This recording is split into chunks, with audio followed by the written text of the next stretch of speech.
உங்கள் 2 வீலர் அல்லது 4 வீலரின் number plate பழையதாக இருந்தால் இனி 10,000 ரூபாய் வரை அபராதம் கட்ட வேண்டியிருக்கும். அது மட்டுமல்லாமல் உங்கள் காப்பீடு மற்றும் மாசு கட்டுப்பாட்டு சான்றிதழும் ரத்தாகலாம். எதனால் இந்த அதிரடி நடவடிக்கை? என்ன செய்ய வேண்டும்? வாகன உரிமையாளர்கள் எப்படி இந்த அபராதத்திலிருந்து தப்பித்துக் கொள்வது? விரிவாக பார்க்கலாம். இந்தியாவில் சாலை பாதுகாப்பு மற்றும் வாகன கண்காணிப்பை மேம்படுத்த மத்திய போக்குவரத்து அமைச்சகம் அனைத்து வாகனங்களுக்கும் HSRP high security registration plate எனப்படும் அதி உயர் பாதுகாப்பு பதிவெண் பலகைகளை கட்டாயமாக்கியுள்ளது. இது சாதாரண எண் பலகை அல்ல. இதில் நீல நிற குரோமியம் ஹாலோகிராம் மற்றும் 10 இலக்க தனித்துவமான லேசர் குறியீடு பதிக்கப்பட்டிருக்கும். இது உங்கள் வாகனத்தின் என்ஜின் மற்றும் சேசில் எண்களுடன் டிஜிட்டல் முறையில் இணைக்கப்பட்டிருக்கும்.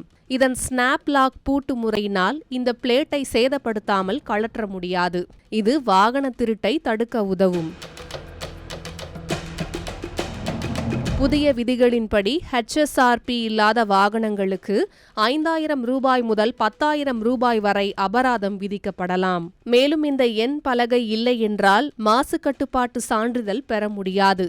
இதனால் இன்சூரன்ஸ் புதுப்பிப்பதிலும் சிக்கல் ஏற்படும். ஏப்ரல் 2019க்கு பிறகு வாங்கிய வாகனங்களில் இவை ஏற்கனவே இருக்கும். அதற்கு முன்பு வாங்கிய பழைய வாகன உரிமையாளர்கள் www.siam.in என்ற இணையதளம் மூலமாக பதிவு செய்து சுமார் 2 அல்லது 3 வாரங்களுக்குள் தங்களுக்கு ஒதுக்கப்பட்ட டீலர்களிடம் நம்பர் பிளேட்டை பெற்று பொருத்திக் கொள்ளலாம்.